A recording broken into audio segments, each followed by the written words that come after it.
This is Hammond. And Jessica. And you're listening to the Friendly Atheist Podcast. If you like what you're listening to, go to patreon.com/Friendly Atheist Podcast. We're working in the middle of random noises and people, so don't worry if you hear random stuff in the background. Yeah, it was storming before. We've got a deeply pregnant woman in the kitchen. It's all just the dream. It's how it works.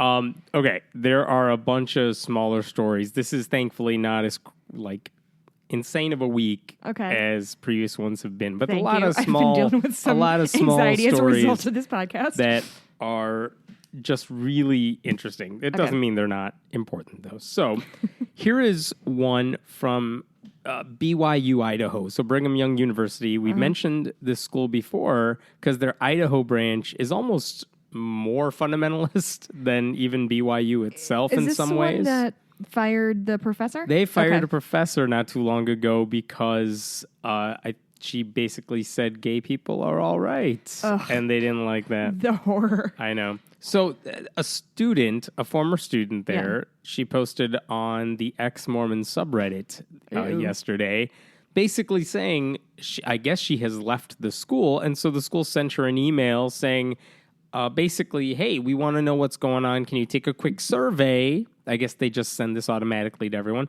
A quick survey about why you left. Okay. Yep. And can you tell us whatever you can? Right. I don't know if it's anonymous. I assume it is, but tell us why you left. I bet it's not. She tried to take it. She tried to take it, but she couldn't log in because I guess her school email or credentials have expired. So it was kind of useless.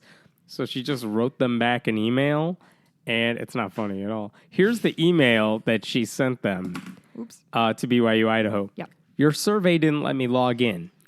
I didn't return to BYU because I was raped by a student and the honor office and Dean Harris held me accountable and suspended me for it. Do not email me again. Thank you.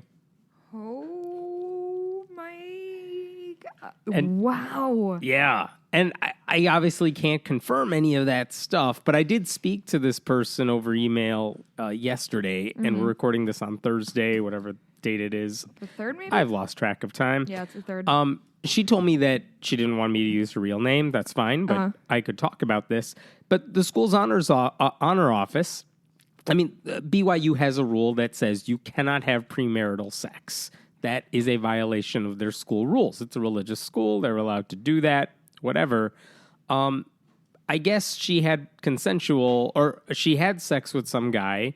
He says it was consensual. She claimed it went way further than that. She did not give consent. But because the police did not have enough evidence to say this was rape, but they couldn't prosecute this case in any way, the school therefore said, well, it's not rape, but you did have sex, so we got to punish you for that. And so she had to get out. She violated their rules. Yeah, I don't know what happened to the guy. I'm really curious about that. Hey, Hammond, in terms of I bet if the it's school nothing. kicked him out, yeah. I bet I'm going to just swing it for the fences here. I'm going to say nothing. I don't know. And then when she got home... I don't know that. I don't know. When she got home, she still had to go through a repentance process within the Mormon church at home, which meant talking to a bishop and apologizing for violating, their rules. She has now since decided, I'm going to walk away from the Mormon church. Oh, really? Why? Yeah, Did she say? I don't know. So I have Mormons in general, the LDS, I think it's a really interesting topic in terms of just when we discuss religions and, Christianity's like this and Catholicism is like that.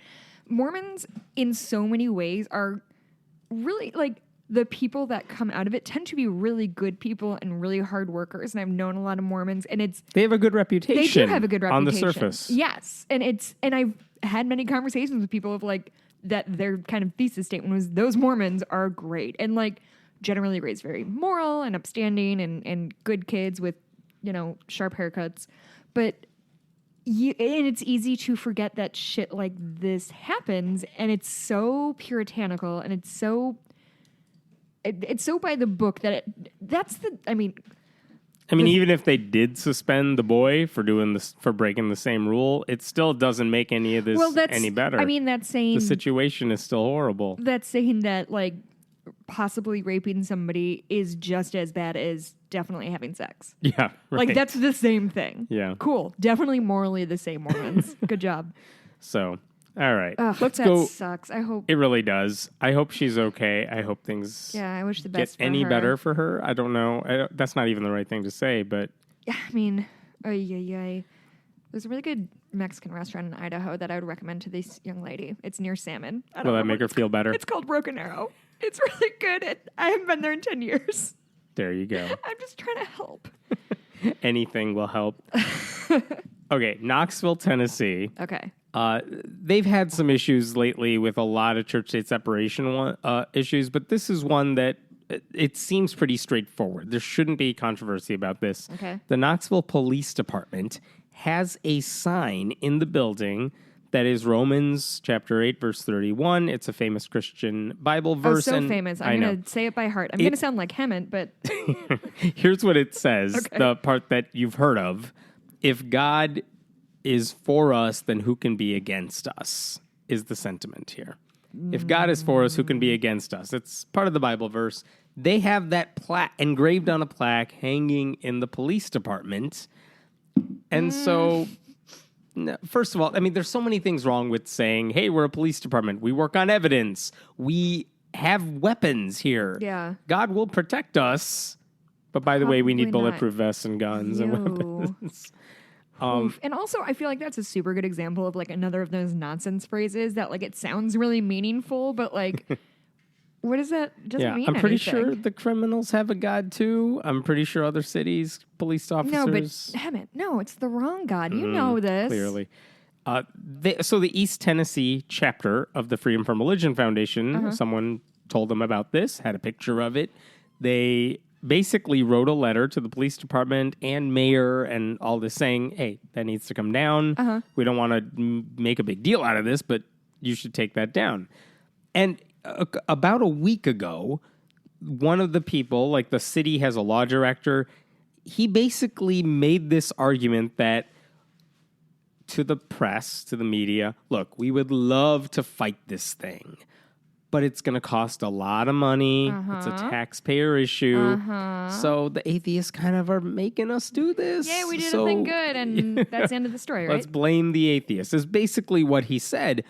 Specifically, he said he agreed with the Knoxville mayor, Madeline Rogero, who said, let's not spend taxpayer money to fund a defense of this plaque. Oh, a so we'll take it reasonable down. human.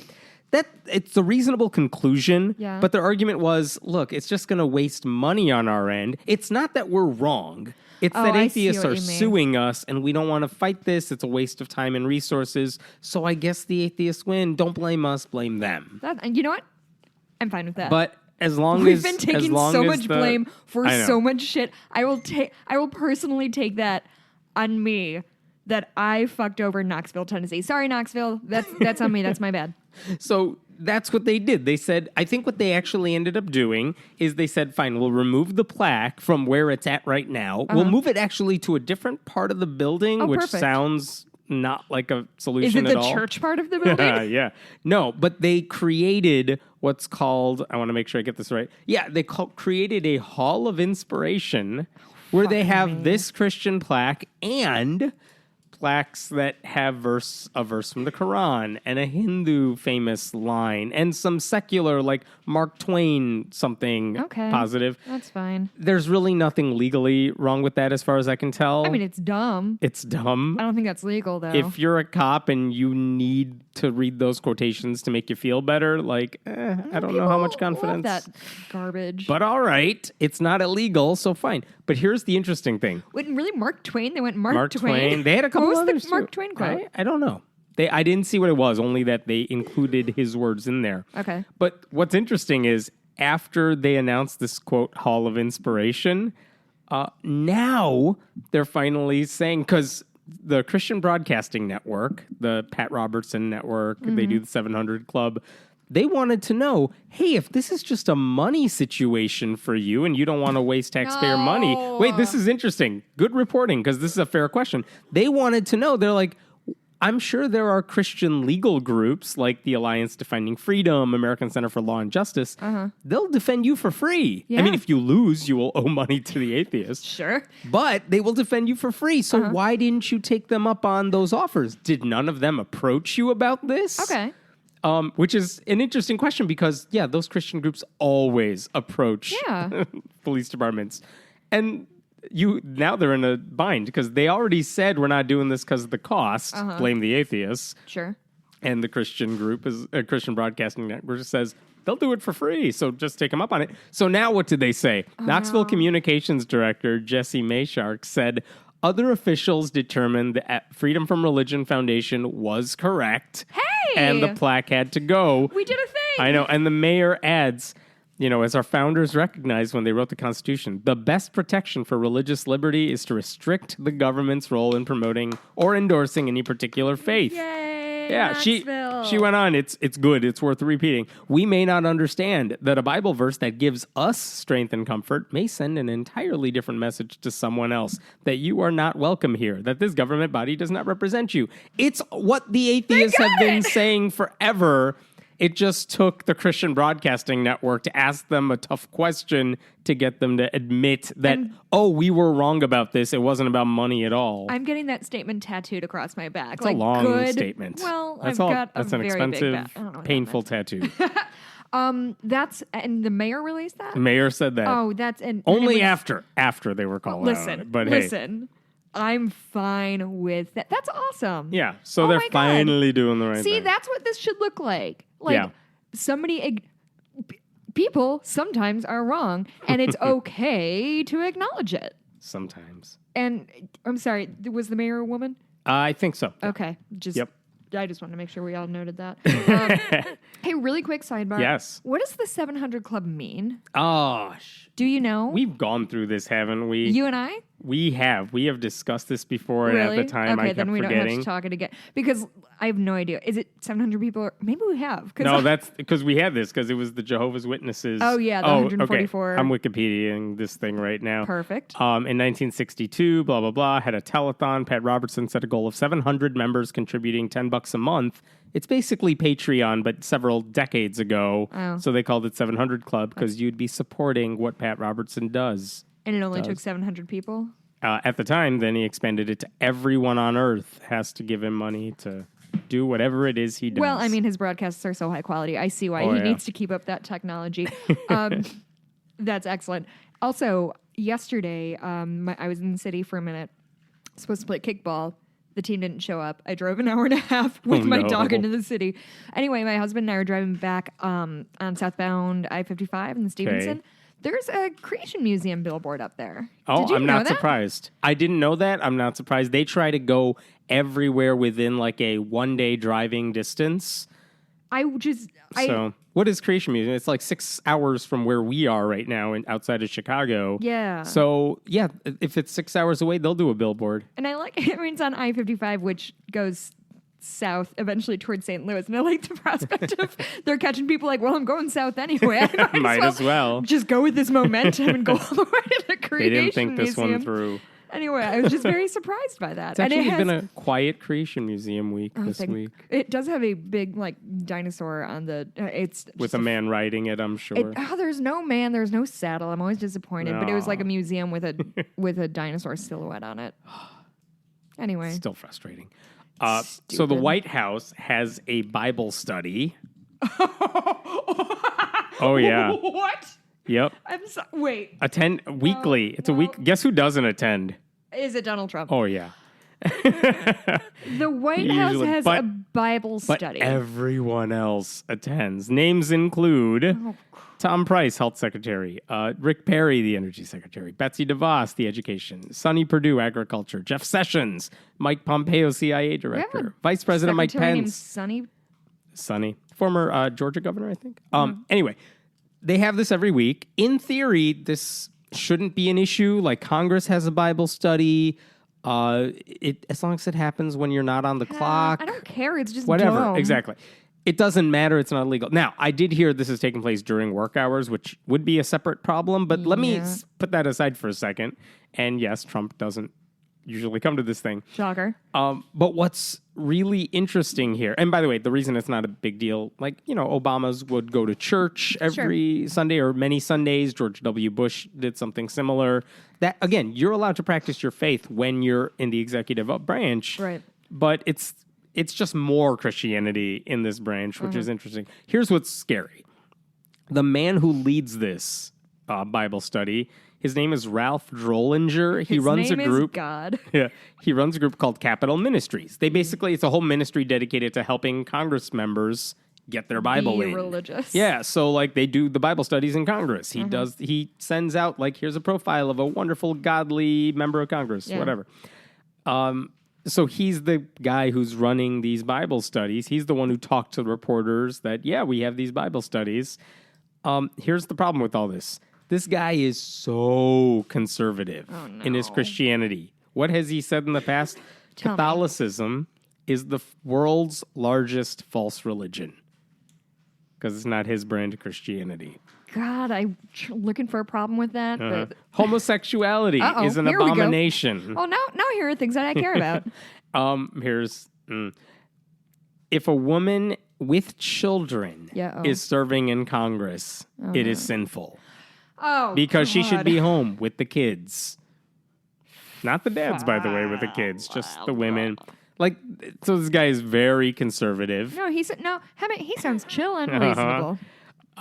The funniest thing he said in a interview or conversation with, again, Christian Broadcasting Network, because they have access all over the place right now, is that Drollinger said he loves Trump. Trump is like the, quote, biblical strong man Samson, because he's strong and he's powerful. And he's got the hair. But like, so he'd have to shave his head and we can be rid of him? The story of Samson, though, this is someone who like irrationally gets strength from his hair. Like, there's no reason he should be getting strength from his hair. I thought his hair was magic. But okay, it's magical somehow. He commits acts of genocide in the Bible, Samson does.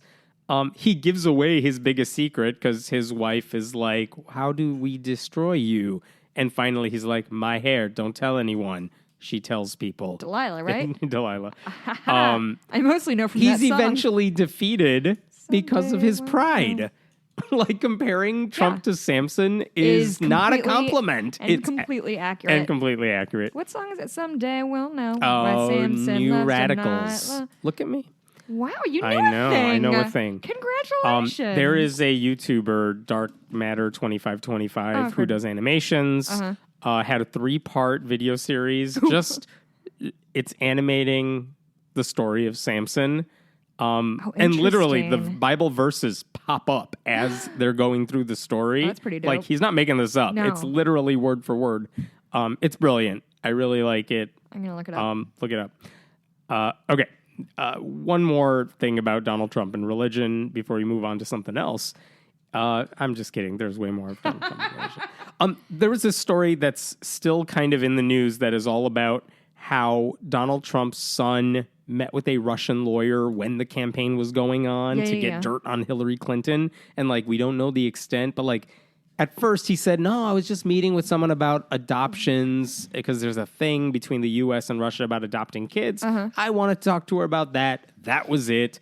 And then reporters find out, no, the headline of the email was like, Hillary emails Russia, whatever. And like, they keep getting more information. And then it wasn't just those two. So bad at this. How can They're such anybody be this bad at spying? And and then more stories said there are more people at the meeting. Like, Paul Manafort knew. There were other people in the Trump team who knew. There were more Russians at the meeting. Like, that's the funny, scary part of the entire Russia story. The last paragraph is like, gee, I sure hope the FBI doesn't find these emails. LOL. Raffle. Yeah, and they even said we want to talk to you about Hillary's emails. And Trump's son responds like, that sounds awesome. Whatever he said. Can't wait. Yeah.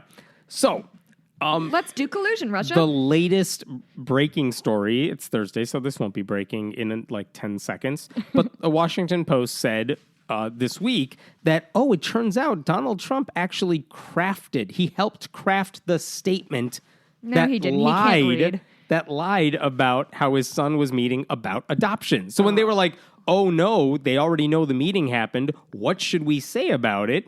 Trump himself was like, tell them it was about adoptions.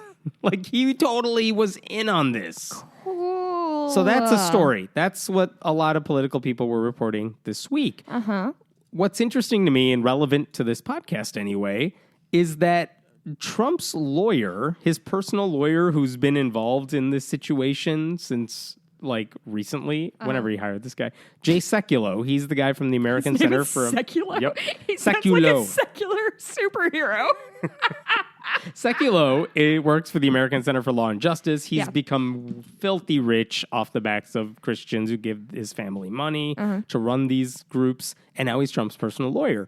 But again, the thing this guy has been known for is he's a conservative Christian. He fights those legal battles that church-state separation groups are always on the other side of. And when he got hired, like, what's your first job as Trump's lawyer? It's to go on all those Sunday morning shows and defend Trump. And they were all asking him about this meeting. And they're like, did Trump have anything to do with this? And what did Jay Sekulow, the very hardcore religious guy, say? The president was not involved in the drafting of the statement. That is what I can tell you. He said in another network, the president wasn't involved. He didn't sign off on anything. What are the options here? He lied. He knew Trump was involved and he lied. He didn't know Trump was involved. And yet he said that either out of ignorance or a lie. Or he was just defending Trump on national television, which is incompetent of him. Like, to not just say, I don't know, I'll find out. I'm going to get to the bottom of it. Like, his religious right lawyer is lying for him on television. That's what evangelical... I don't even think Sekulow... I don't know if he's evangelical. Maybe he is. I don't know if he's hardcore Catholic or if he's evangelical. But he is very religious. He fights for evangelical conservative causes. Lies. But he lies. That is what he's now known for more than anything. Which is good. I'm glad people are finally figuring that out. But oh my God. Yep. So at what point does somebody lying on Trump's behalf trickle back to him, or does it? Do you know? I think that's what Robert Mueller and that whole investigation is trying to figure out. So I don't know. My God. It just like, you keep thinking, well, this is, and that's why every time something comes up, like, oh, this is it, this is the nail in the coffin, and like nothing continues to happen. And I get these things go slowly, but like, I'm sort of at a point that I'm like, okay, like, I got to push alert. The FBI is looking into whatever. Like, okay, can you just tell me when you're gonna do something instead of like, we're gonna, which I get it. This shit moves slowly, and you need to gather evidence, et cetera, et cetera. But like, I can't keep hearing this kind of garbage with no consequences and no follow through and nothing coming after it. Yeah, and still be like... Unless Republicans think their seats are at stake because of it, which will take another year and another election to figure out, or someone gets, I don't know, cojones, they're not. I don't know. It's just fucking dumb. Like, what... Why? Like, at what point are consequences a thing? I know I say this like every week, but like...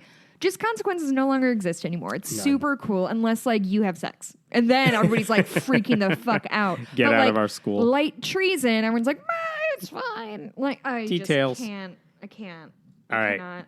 There is an NFL player who I had not heard of before this week. The Flat Earther guy? Flat Earther guy. Yes. Wait, this is a different one. Yeah, Flat Earth is involved. Okay. That's not what he said. His name is DJ Reader, Reader. He's for the Houston Texans, plays for them. I wasn't familiar with him before this week. I don't know how good he is. Okay. But his teammate, who I have heard of, JJ Watt. I've heard of him. Yeah. Big NFL, I don't know if he's an all-star, maybe an all-star. Guy. Said on Twitter, our lockers have been next to each other for over a year, and I just found out DJ Reader doesn't believe in dinosaurs. Says fossils are fake. Says fossils are fake. And to which Reader responds, don't knock my theories. Well, I mean, respect him. By the way, JJ and people Watt? pushed back on this like, dude, you can't be for real. He responds back, dead serious. LOL. Guys need to stop ending texts and tweets with LOL because it just loses meaning. Man. So Now, a couple doesn't believe in interesting dinosaurs. They're just lies. They never existed. I guess that's and I brought this up when we talked about flat Earth. Like, who benefits from this, right? Like, you have to when there is a big, massive conspiracy. Who's benefiting from this? Like, even the thing of like, even Ken Ham believes in dinosaurs, right, with saddles, and that we rode. Yeah. Reader attended Clemson, by the way, and Clemson is notorious for having a coach who pushes religion on his players. Like, they get baptized on the field, things like this. Wait. Oh, yeah. They got baptized on the field? I think so. Yep. I just imagine them pouring, like, the Gatorade like they do No, at it's the end of... baptismal pool. Like, when they win the Super Bowl, they took the Gatorade. That's how you get with Jesus now at Clemson. So it's like, okay, I mean, that fits with what I know about his college. Sure. That fits with him.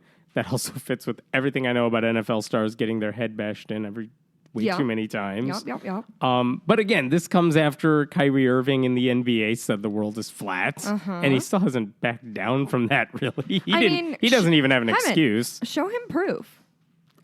I'm working I dare you. Show him proof. The funniest thing is, remember Arian Foster? He was the atheist NFL player.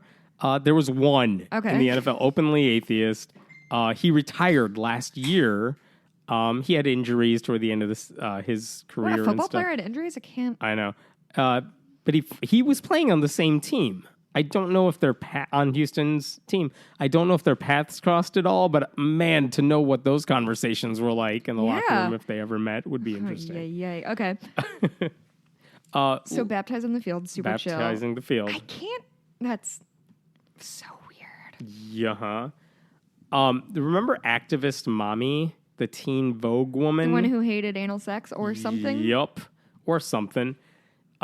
So there's another YouTuber, podcaster, I think, Godless Engineer, who does a lot of good work. He tipped me off to this, that Elizabeth Johnston, the activist mommy who does all this stuff, she's been around forever. Okay. Like, the Teen Vogue stuff went viral recently, but she's been an activist for, like, decades. Oh. And with her husband, too. And basically, he found her website. I don't know if it was a secret or anything, but her old website is still archived online. Okay. I don't think it's accessible if you just type in the URL, but you can go to like Archive, Internet Archive, stuff like that, and find it. And it turns out one of the articles, of many disturbing articles that was on their site, was basically how to discipline your kids. Oh no! And remember, this is a lady who has 10 kids at the time. Yeah. At the time this website was up, I think it's 2004. She had 4 kids. So, still a lot of kids. And some would argue too many kids. many, yeah. And she was riffing on a famous book in the evangelical world called To Train Up a Child. It's written by Michael and Debbie Pearl. It's infamous because the Pearls basically say if you want to discipline your child, you should literally get a rod. And here's how you should beat them so it doesn't hurt them. We don't want to hurt them. But seriously, whip your kids with this rod. Wait, what do you mean you don't want to hurt them? You know what's the easiest way not to hurt a kid is to not hit it with a rod? Yeah. So it's a disturbing book. Like, people were mad that Amazon was stocking it at all. Amazon's like, we just published it. Don't blame us. Whatever. Yeah. Separate conversation. But a lot of people, especially maybe a generation ago, really, if you ask evangelicals about Michael Debbie Pearl, they know about Michael and Debbie Pearl. Okay. So, Elizabeth Johnston, activist mommy, she had her own advice that was about how to train your children. And by the way, the training up a child is basically, if you train your kid well at a young age, they're going to be good kids later on. So you like that discipline early on, really, really important. Advice 1 that Johnston gave: don't let anyone find out you're beating your children. Sorry, I'm paraphrasing this one, but here's what she actually said. Oh, God. Almost all spankings will cause a brief red mark on the skin, especially on fair-skinned children. Be sensitive to this. And, this is creepier, don't let your child out in public in shorts if there are red marks on the child's leg. So they know what they're doing is they wrong. know it's wrong, but don't let anyone find out. Gee. By the way, I should say, I don't know if she wrote this, but it's on her site. I'm so tacitly And her and her husband were clearly supporting all these articles that were on their site. So, advice 2, beat your children at home, says me. Says her, don't spank publicly if at all possible. Like, don't presume that nobody's looking. Yeah, there are video cameras that's in where the the cops are. Yeah, if people find out, they're going to be mad. Yeah, they're going to be mad because you're hitting your kids. Stop it. Number 3, you got to use the right tools, obviously. So she says, or whoever on her website says, a paddle or switch can do this much better than a hand. A switch? Yeah. Are we living in 1930s rural South Carolina? She is. If the child's wearing a diaper, be Get that shit out of there. Be especially careful not to swing your hand at the child's padded buttocks. Because of the padding, parents are inclined to swing harder, and they can dislocate the child's hip or hurt his back with a heavy swing on the diaper. It's much safer to use a wooden spoon on the open thigh than to risk injury by spanking a padded bottom with your palms. Unquote. Your jaw is just wide open. Oh my God! There's so much to break down there. How to hit your kid who's still wearing a diaper. So when we started that journey of a sentence, I thought it was going to be, you don't want to hit the paddedness because it's not going to hurt and it's not going to be effective. But what she's saying is you're going to take such a swing that you're going to like break your child in half. So like ease up. Pretty much. Rule 4. Oh God. Don't let anyone find out you're beating your child. Again. That's number 1. She quotes again. Insist that your children cry quietly.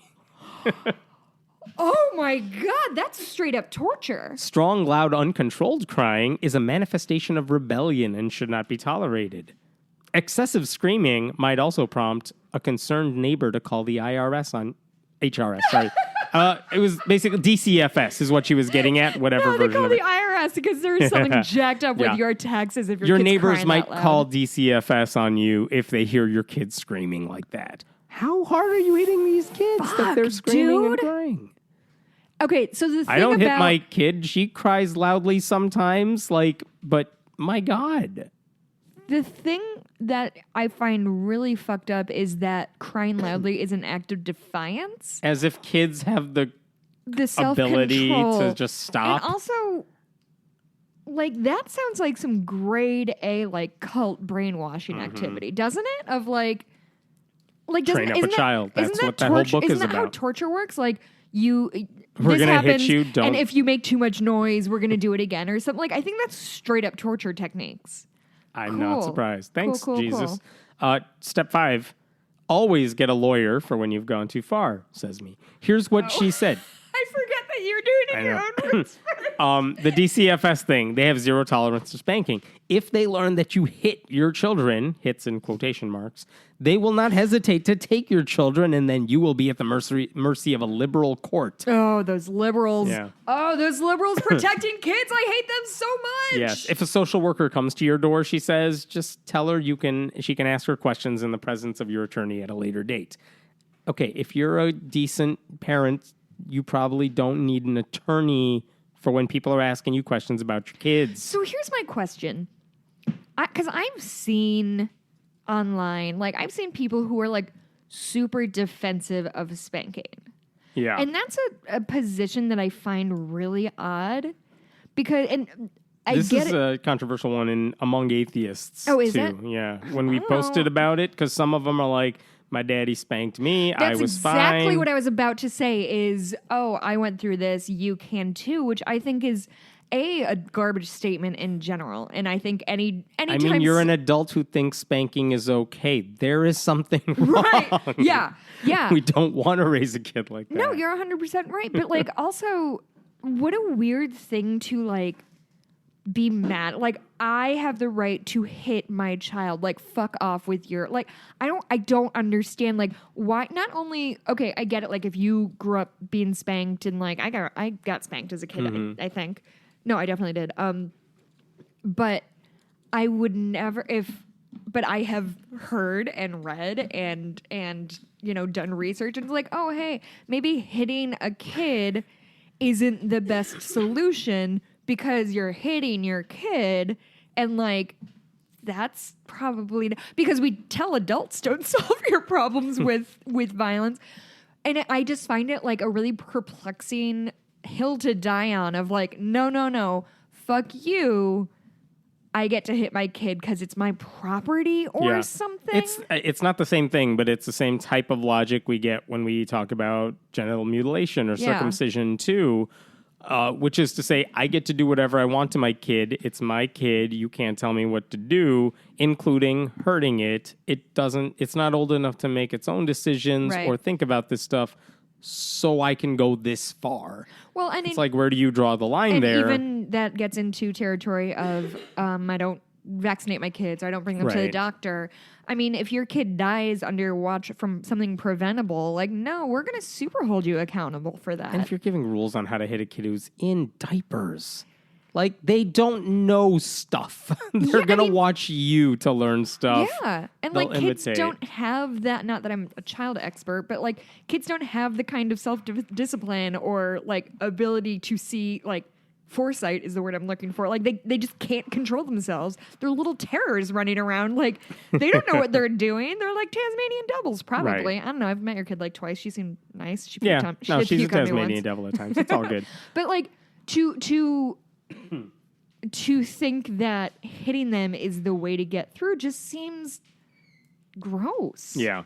Yeah, no, it is. There's no defense of it. And she didn't respond to my emails where I'm just like, do you still stand by this stuff? Yeah. Is it wrong? Just tell me that. Because I get that you wrote this, 14, 15 years ago. Yeah. Maybe you don't believe it. Yeah. So tell me. And she didn't respond. Though she did apparently respond to someone who sent her a link to it.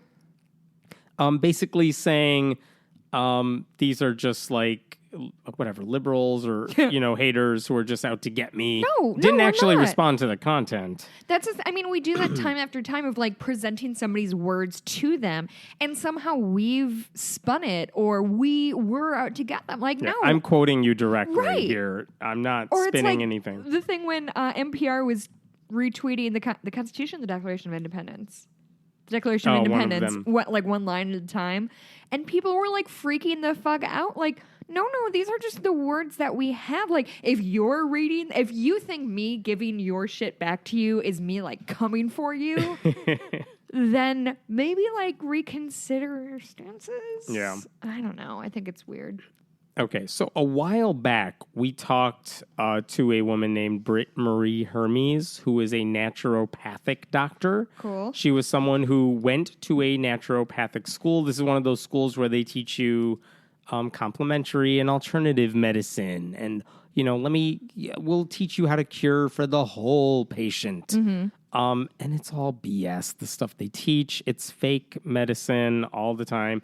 And yet, she graduated. She worked in a clinic. She wrote prescriptions. So she's an MD? No. Oh. She's an ND, naturopathic doctor. Ooh, those sneaky motherfuckers. Not a real doctor. Is that what ND stands for? Not doctor? Yeah, it should. She billed insurance companies. She went by doctor because she graduated from this school that claimed to be this place of medical insight. And then, like a few years into it, she realized, wait a minute, this is all bullshit. And she left, and she's actually been spending. She came across my radar like a year ago. So maybe a little before that, she started basically writing on her website, Naturopathic Diaries, all about here's what's wrong with all of this stuff that I used to think was all legit. It's not. Here's why.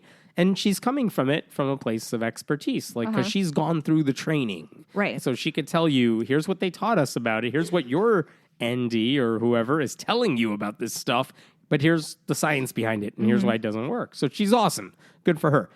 She went to a school called Bastyr University, Bastyr.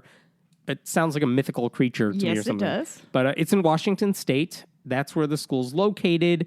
That's where she got her degree. Well, this past week, actually, I should say, sometime in the past several weeks, they sent her basically a cease and desist letter saying, you need to stop trashing us on your website. Because a lot of what she said is, Bastyr is one of the most famous naturopathic schools in the country, if not the world. And so that's where I got my training. So I'm telling you why that school did not prepare me for real medicine is a lot of what she does. And in the process of saying naturopathy is... Naturopathy? I don't know. Okay. Part of saying it's illegitimate is to say the school that taught me got this stuff wrong. Sure. They didn't like that.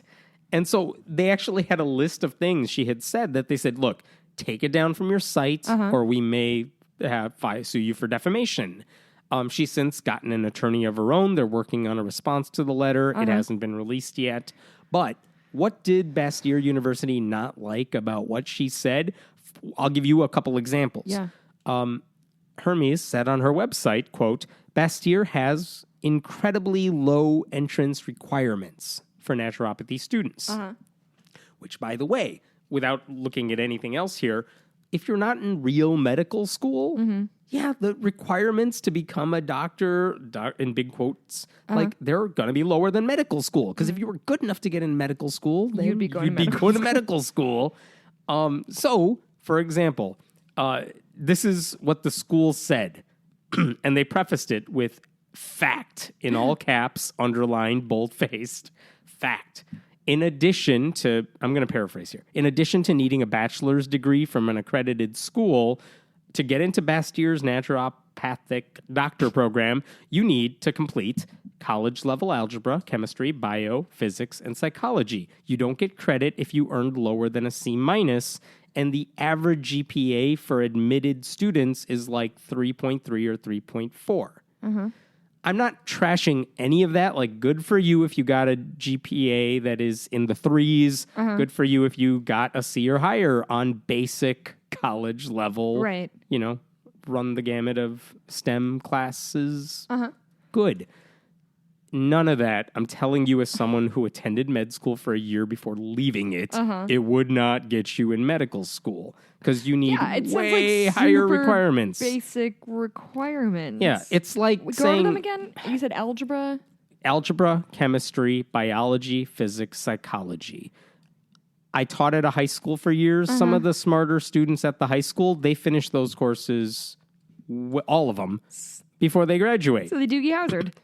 There you go. And it's not like, it's to the point where it's not even really impressive. It's like, oh, if you're a good student, yeah, you're going to take these classes. That puts you in competition with a lot of other good students. And the question is, what are you going to do with that stuff? I'm not trashing the requirements, but they're not impressive in the medical world. Yeah, getting a C in biology does not a doctor make. Sorry, like exactly. That doesn't feel like... And if you wanted to go to medical school, you would have to take the MCATs, the admissions test. You would have to do decently well on the MCATs. You would have to do outside of school stuff. Like, there's more to it than just getting good grades. But a 3.4 GPA would not get you into most medical schools. Right. So, I mean, it's not the same thing. So when she says they have incredibly low entrance requirements, it's not in the grand scheme of the world. Like, hey, if you can do all this stuff, good for you. But in the world of you want to be a doctor, these are low admissions requirements. So I don't know where she got it wrong there. She didn't. Another thing. I mean, it's subjective, right? It is subjective. You can't say. But here's what's not subjective. You can look up any medical school and see what their average requirements are. It's way higher than this. Well, yeah, you know what I mean? Because it's medical school, not garbage school. Right. And that's her point.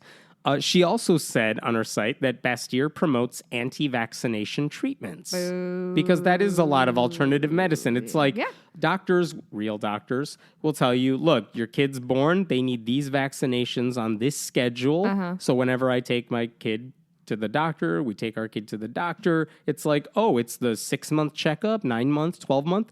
These are the 3 shots you need today. All right, kid's going to get the shot, vaccination, done.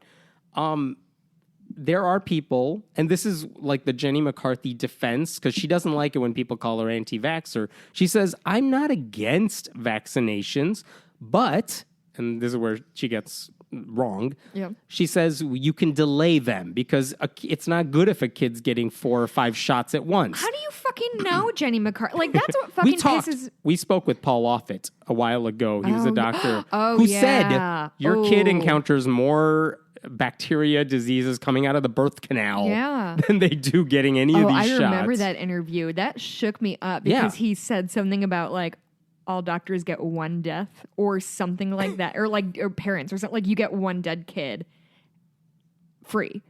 Like, you kill 1 kid and it's an accident or it's a coincidence or whatever. You kill 2 and then there's consequences or something like that. And I'm being shaken up by that. He knows his stuff. But he said there is no reason to delay the schedule of when you get your shots for the kid. Mm-hmm. And delaying it means your kid isn't ready at that young age when they're exposed to the most stuff. Right. So the faster you get these in that recommended way is better. That's what the Jenny McCarthy defense is. You could do it on a delayed schedule. There are some people who say, I don't want my kid vaccinated at all. What Bastyr says, and this is their response, fact, Bastyr teaches its naturopathic medicine students the vaccination schedules published by the CDC government and supports the important preventive medicine that vaccines offer. Well, that sounds rational. That sounds like, look, we're doing what the government says. Yeah. We do tell people to get their vaccinations there. But they also, here's what they didn't include in their letter to her, their bookstore sells a book that promotes alternatives to vaccines. Their teaching page, they have a clinic. Like what? If you take certain, I don't know, herbs or spices. I don't know what they do. But, like, you don't need vaccines because this thing will immunize you.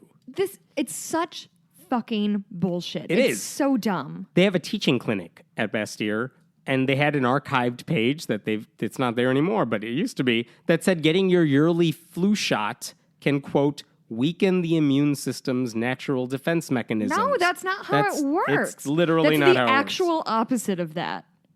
Yeah.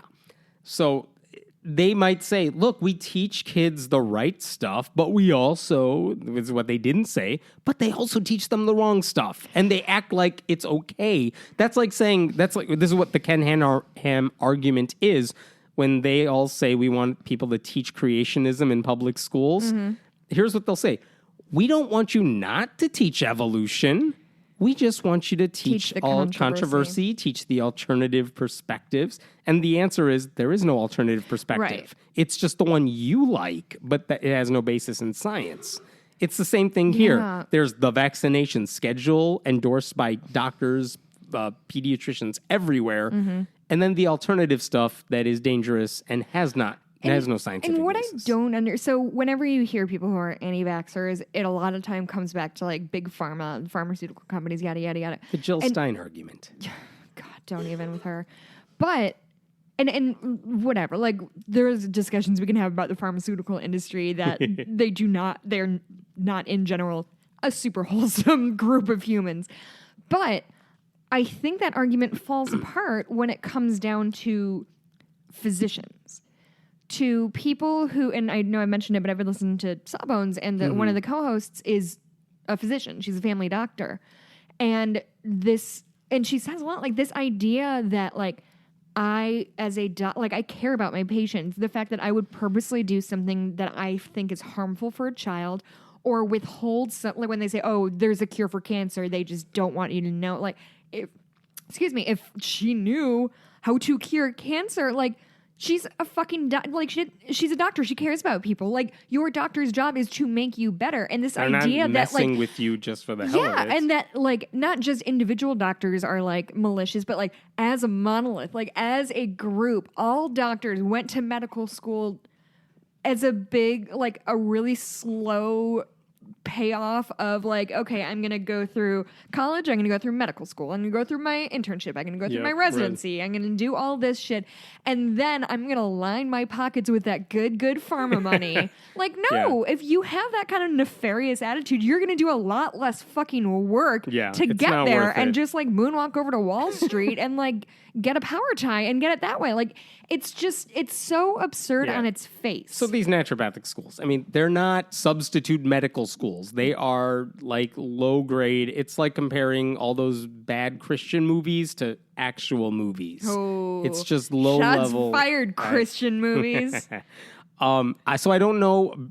Britt Hermes has not responded yet. She says she will. I hope that becomes public soon. But it's disturbing that the school's coming after her because they don't like what she says about them. But I have not seen in their letter, they listed more reasons. I have not seen anything where it seems indefensible on her end. Yeah, I mean, if it sounds like she's just saying what they did, and they're like, that's defamation. Like, that's not how defamation works. There's one other. No, she had to knowingly lie about them. That's defamation. You would have to say, look, I think, I'm not a lawyer. You would have to say, I purposely tried to, trash you. Right. And that's the thing is, like, she is trying to trash them, but she's saying all true statements. Yeah. Like if she got something wrong, she'll have to address that. Yeah. One thing I would also add is and this is me speculating here, for the school to say you are making us look bad and it's unfair, they're assuming that there are people who are thinking about going to Bastyr who look up the school online and do their research and, they stumbled upon this website that makes them look bad. And my first thought was like, if these people are good enough to do research before they come to your school, they wouldn't be coming to your school. Like, you're not talking about people who know how to do research because they're falling for this naturopathic stuff. So I don't know. I don't even buy that a lot of kids I don't know how they know they're getting hurt by her website. Like, are people saying, I was going to go there, but then I read her website and now I decided not to? I mean, maybe their impression of what like a naturopathic deal is that the official term? Deal? Sure. Maybe they think it's a legitimate thing. And then they read her thing like, oh no, this is one of the bad naturopathy. You know what I mean? Like maybe. But still, it sounds to me, based off what you just like read to me, that she's just saying, hey, this is what happened. This is what they teach. It's the same thing. We haven't talked about her much, but Gwyneth Paltrow's Goop, which has a lot of BS on it and pseudoscience stuff. There's one doctor who's gotten a lot of attention. Her name is Jen Gunter, who's basically every time Gwyneth Paltrow has a new thing, she's an OB-GYN. She's the first one to chime in and say, here's why this is bullshit. Oh, funny. And she's fantastic at it. But again, she's coming from a place where she knows what she's talking about. She deals with the stuff all the time. Again, she's an OB-GYN. She knows if sticking jade eggs in your vagina is a bad idea, which is what she says. So, I mean, it's when you have someone who knows this stuff firsthand, it's worth taking them seriously. So anyway, I'll be curious to see what happens to that lawsuit. Yeah. Let me talk about a totally different lawsuit, but this one is also interesting because it involves school boards. Give me 1 second here. There is a story from the American Humans Association, their legal team, and there's so much to this story, but there is a school district in Texas, Birdville Independent School District, has a long history of promoting Christianity. So Is it a public school district? Public school district. They punished a kid for tearing pages from a Bible among friends when he was trying to make a point. Then he held that Bible and carried it around with the ripped pages, and then he got punished for that. They've sponsored... What a teeny tiny rebel. Seriously. They sponsored religious baccalaureate graduation ceremonies, which schools are not supposed to organize or have any involvement with. If an outside group wants to do it for the graduates, that's fine. They hosted religious ceremonies, like assemblies, with religion in them. There are religious symbols in classrooms. So they have a history of, pushing religion onto students. But here's the crux of the issue. They have school board meetings where they have religious invocations, and students deliver them. Okay. And this is weird on a number of levels, because the Supreme Court a few years ago said, look, if you're a city council and you have invocations, as long as the citizens are delivering them and it's open to everyone in a fair way, then it's legal. Right. That's what the Supreme Court says. Well, the school board here, they have students delivering the invocations, and they're almost all Christian invocations. So, it's a problem for a lot of reasons. Yeah. So that's what the AHA focused on when they filed a lawsuit a while back, like I think more than a year ago. And they said, the AHA said, quote, by opening meetings with prayers, the Birdville School Board is sending the message that they favor Christianity over other religions and that non-Christian community members are unwelcome. Cool. And by the way, they also pointed out, it's not just that this is the same thing as a city council meeting, because the city council meetings, kids don't have to be there, and that's a big deal. At school board meetings, students are often required to attend, and the AHA said... they're required in in some a school cases. board meeting? Okay. For school credit, in some cases, to receive a recognition for an academic or extracurricular achievement, to perform for the board, or to resolve some discipline issue.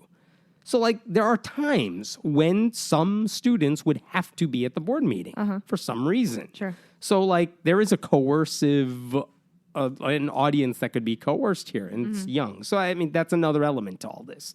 So, last August, a district judge, which is the first line of defense here, said, nope, I'm going with the school board. He said the prayers were legal. And if you're wondering, like, why would he possibly say that? Is he Christian? I don't know. But the argument was basically, I'll get to the argument in a second. But the AHA appealed. They went to a court of appeals, the bigger one. They had 3-judge panel. They made their case. And the appeals court said the same thing. The prayers were legal. And here's what the appeals court said. Basically, the argument was that the meetings were at a separate administrative building, so it didn't take place at a school, even though it was a school board. That feels a little slimy. Yeah. They said there were no students on the school board. Oh, there's not. I can't believe it. I know. So this couldn't be coercive because those prayers were directed at the board members. Oh, shut up. Stop and it. so they were all adults, so what's the big deal? That's fucking bullshit. Yeah, and so the AHA was furious about this, and they were like, they've never made it. The Supreme Court has repeatedly said that school districts may not subject their students to prayers, and they've never made an exception for school board meetings. That was from Monica Miller, who we've talked about before, awesome attorney for them. Royce Beckhard, the executive director, said, no, religious minorities in Texas and elsewhere, like, they need this to be righted. Yeah. So what do you do if you're the AHA? You can ask the entire appeals court, just like they got the random 3 judges who said, let's get the entire appeals court to look at it. The entire appeals court said, we're not re-looking at this case. They just didn't want to hear it. So there's one route left. Go to the Supreme Court. So that's what they have done. Okay. The AHA this week, they filed, it's called a writ. I don't know. Is it called a writ? It's called a writ. They filed a writ with the Supreme Court saying, hey, Supreme Court, look at our case and overturn this decision. And again, it's a long shot for a lot of reasons. Supreme Court only takes up like a very small fraction of the cases they're asked to take up. You're asking for the court to swing 5-4 against school prayer and on a conservative court where Justice Kennedy, the swing vote, he was the one who said legislative prayers were okay. So you're asking him to change his mind on the issue of school board prayer. That would have to go right. And you're assuming there are no Supreme Court changes by the time this gets there and all that. Forbid. So I don't know that this is going to work. But if it doesn't work and the decision stands as is, it means you will probably start to see more school boards have more prayers. Oh, God. Why? Why? I just don't get it. You can pray literally every second of every day of your entire life. Or you can stand anywhere you want and pray loudly. But, like, when you're doing some government shit, just, like, stop for a minute. It's so performative, isn't it? It's all for show. It is. And like, what's your fucking point? Like, we get it. You're the majority. Good job. You bred a lot of humans. And what happens if a young Satanist wants to speak? What happens if student speakers are censored? I mean, there's so many things that could go wrong if this is allowed. And it's so frustrating that like this is the discussion we keep having because there's so many more interesting and important things we should be working on. But people can't just like let this shit go. And I get there's the argument from both sides of like atheists just forget it, just let them pray, which like is a dangerous precedent. And then all of a sudden you're doing, we've done it for 50 years. And so why should we change now that like, so I get that.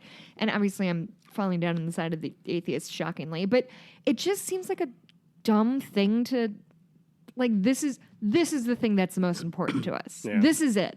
I found it. That's so and then, excuse me, I almost choked myself. I'm so annoyed. And that's when Christians scream persecution. That's what they're talking about. They're acting like they're these like persecuted people who live such a hard life when like, hey, you've had 45 out of 45 presidents. Yeah, congratulations on that. And we're coming after you because you're breaking rules. That's how rules work. You're pushing your religion. If this were any other religion, this conversation would have ended a long time ago. You would lose your goddamn mind. Yep. Okay. All right. Move on. I hate this. There is an essay that was in the New York Times this week, and it was written by a conservative, Rod Dreher, who is famously like a critic of kind of modern-day evangelical Christianity, which sounds great, but he's one of them. Like, he wants them to succeed, so his criticism means a little more, right? And so his argument, I mean, he asked in his piece, his issue was that he's disturbed by all the evangelical Christians who are basically aligned with Donald Trump. Okay. He's like, Donald Trump is not one of you. Like, why are you... We're already struggling as a religion. Like, people are dropping like flies from our numbers. Why would you, like, put yourself in Donald Trump's camp and just hasten the entire thing? He even said at one point, is there anything Donald Trump can do to alienate evangelicals and the other conservative Christians who support him?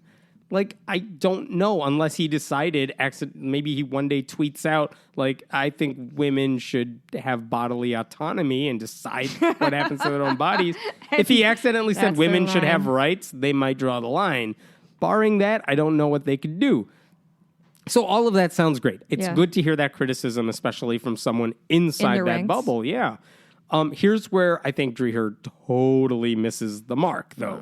Because he's angry with Trump and he's angry with Christians, but like he's mad at the Christians because this president isn't good for Christianity. Not because what Trump is doing is wrong. Wait, in what way is he not good for Christianity?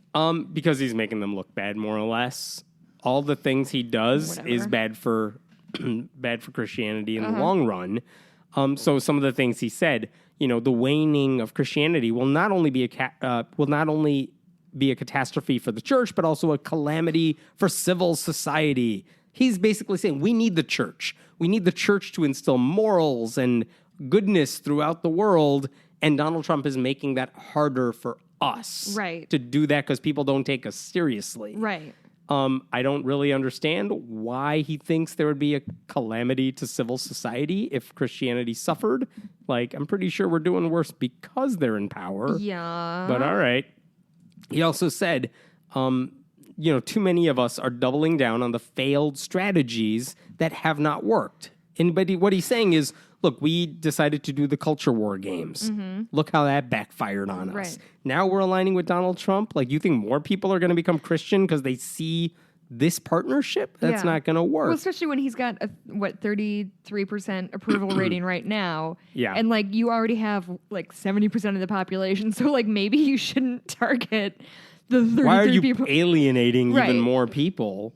And again, here's what I don't get. Like, we've seen what happens when Christians have power.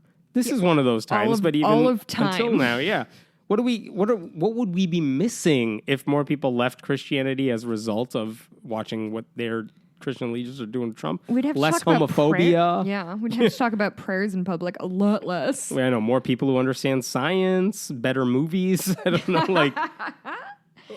Yeah, I don't know what we would be missing, and I don't know what...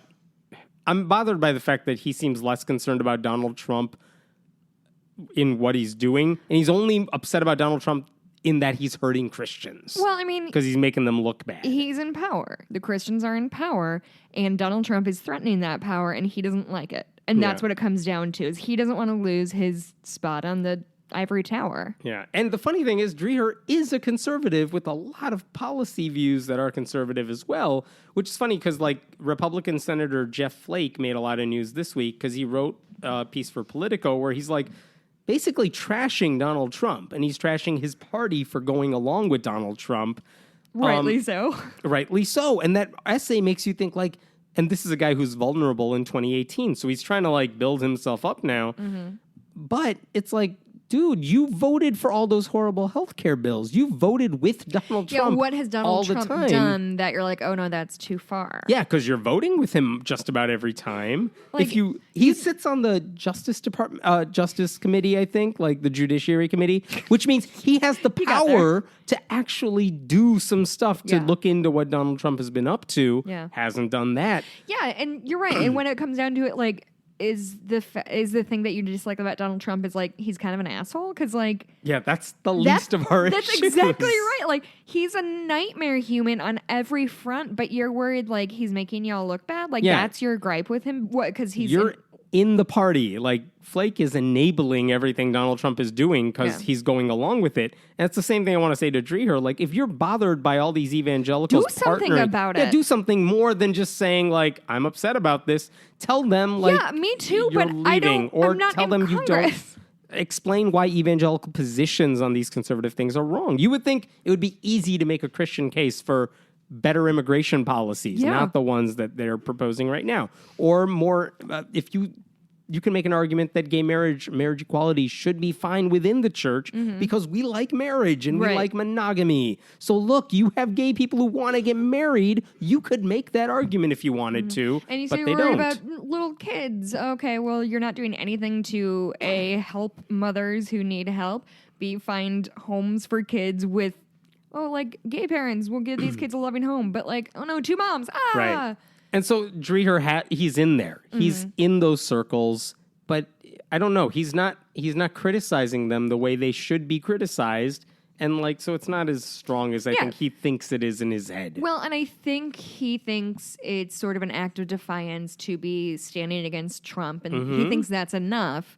Whereas in reality, that's a default at this point for so many people. You got to do better than that. Right. All right, I'm going to close this. There's one more story I wanted to bring up because I can't let a podcast go by anymore without bringing up the Creation Museum. Creation Museum and the Ark Encounter. Ark Encounter, sorry. Same thing. Damn it, I thought we were going to get through one. There's a man named C. His first name is just C. C-E-E or C period? C period. Britt Beamer. C. Britt Beamer. Oh. Okay. Like, he has to be rich with that name. Yeah.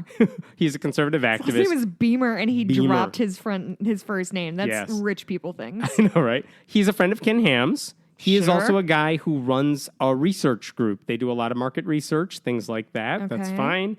So when Ken Ham was opening up Ark Encounter, he went to his friend, Britt Beamer, whatever, and said, we're gonna call him CBB. I need you to figure out how many people are going to visit, estimates, so that I can plan this out and stuff and tell the media. And Beamer basically came back to Ken Ham after doing his research and said, I estimate first-year attendance will be anywhere from 1.4 million people to 2.2 million people.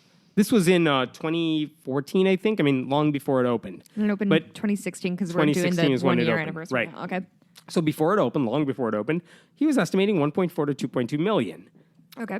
We now know, or pretty sure, that after the first year, it's around 1 million. Okay. So, and by the way, when Beamer gave Ken Ham those estimates, he went to the media with them and said things like, we expect over 1.6 million guests our first year. We expected almost 2 million people coming that first year. And he used those numbers. That's and I don't know much about market research, but what did you say? He said originally between 1.4 and 2.2 based on a lot of factors. That's a huge range. It is a huge range. I think he was like, well, there's nothing to compare this to because there's no other $100 million attraction specifically about Christianity. So, like, you can't compare it to Disney World. Museum. But it's not that expensive. So you can't compare it to Disney World because that's secular. You can't compare it to, like, another Christian thing like this to see their track record because it doesn't exist at this scale. So that's why I think the range is higher than you might expect. But whatever, it's still way too high because even the lowball estimate is still like 50% higher than it should have been. So he wrote an article, Beamer did, for Kentucky.com this week. Wait. Was the headline, I done fucked up? Close. Oh, really? Basically, he wanted to give his explanation My bad, for y'all. why he overestimated the Ark attendance, Okay. which is a good idea. Like, we should know this. I didn't account for atheists saying atheisty things.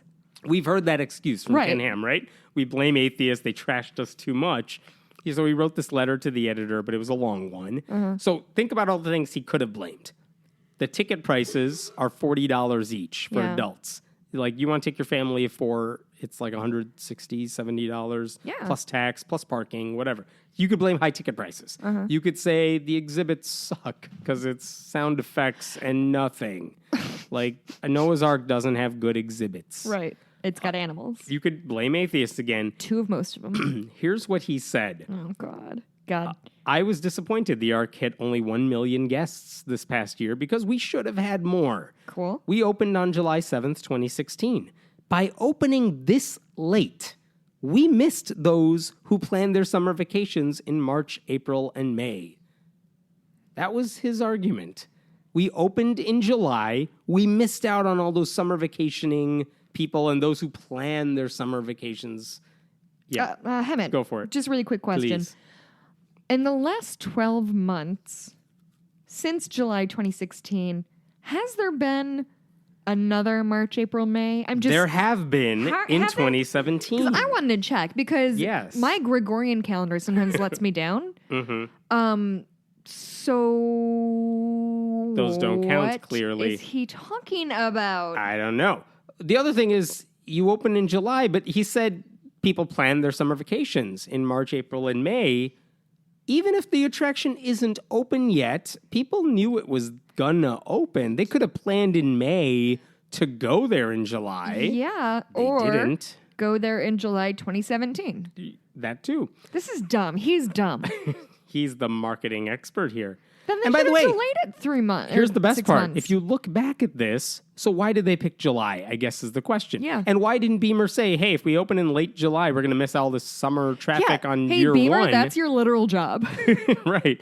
They chose the date of July 7th, and I found it on Ken Ham's site. There was a religious reason they chose July 7th. Really? Here's Ken Ham. We wanted to choose an opening day that had significance. And so, like we do in every aspect of the Answers in Genesis ministry, we started with God's word. Genesis, chapter 7, verse 7, says, So Noah with his sons, his wife, and his sons' wives went into the ark because of the waters of the flood. Using the verse reference, 7:7, as a date, July 7th, gives us the most appropriate time to allow the public to enter the ark as well.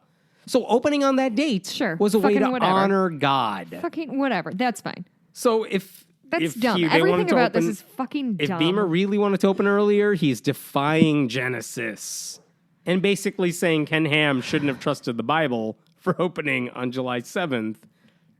Hammett, when you go on paternity leave, I'm not going to talk about the Ark Encounter That's all right. all. But there's so much good stuff. Yeah, I mean, I just can't. You know what? As someone who has followed this story forever, you know what Ken Ham never said before Ark Encounter opened? I done fucked up. We're opening in July, and you know what that means, everyone? It means our attendance is going to be lower because we missed all that early school year.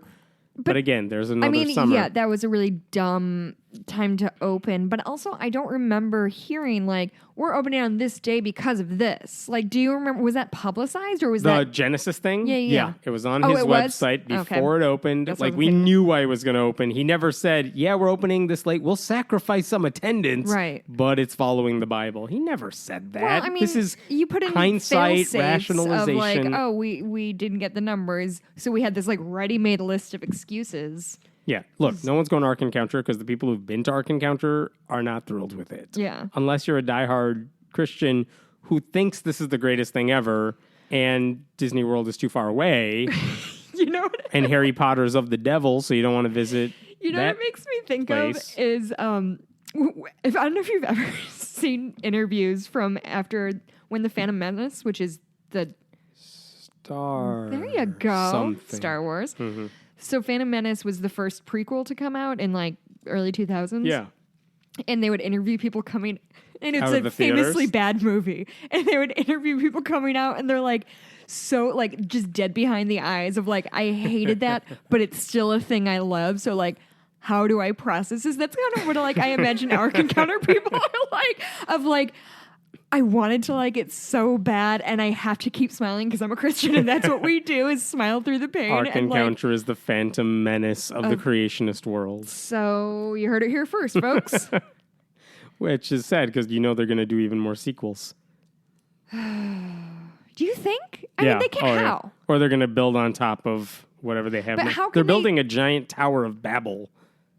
Like for next year, that's their And next. just have people speak different languages. I don't really- I don't know what they're gonna do with Heaven. it. Why do they want to hear different languages? Yeah, I don't know, but it'll be interesting. We'll find out. But how can they? No, how can they like financially justify that?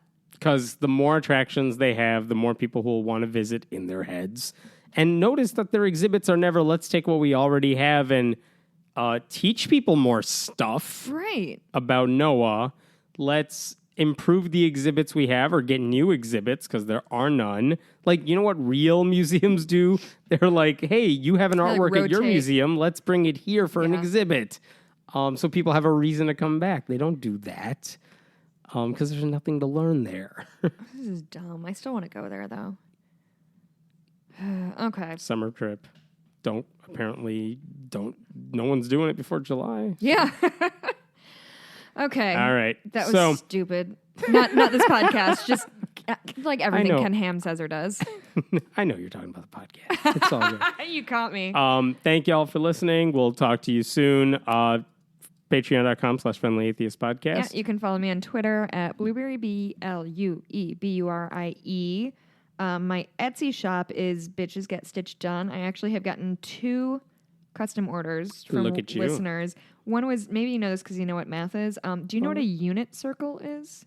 Yes. I spent many weeks on it with the students in Trig. I'm doing one. See, that's Oh, what's man. like for a math nerd lady who Nice. is super psyched about it. And That is neat. so yeah, you can reach me there. What And else? friendlyAtheistPodcast.com Oh, or yeah. at gmail.com. We'll get your emails. Oh yeah, email us. Yes. We haven't gotten a lot of emails lately, or you've been That's probably sheltering good. me from them because you're like she's gonna break eventually. No, send us emails. It's all good. Yeah. We will talk to you maybe next week. We'll see. Well, I'll just I'll give all I'll this talk to you equipment next to week. Jessica. We'll see what happens. I'll be here next week. Hammond might have a new human child. Okay. Now I bye. know how to spank the child too. Thanks, Elizabeth Johnston. All right. Bye. All right, bye.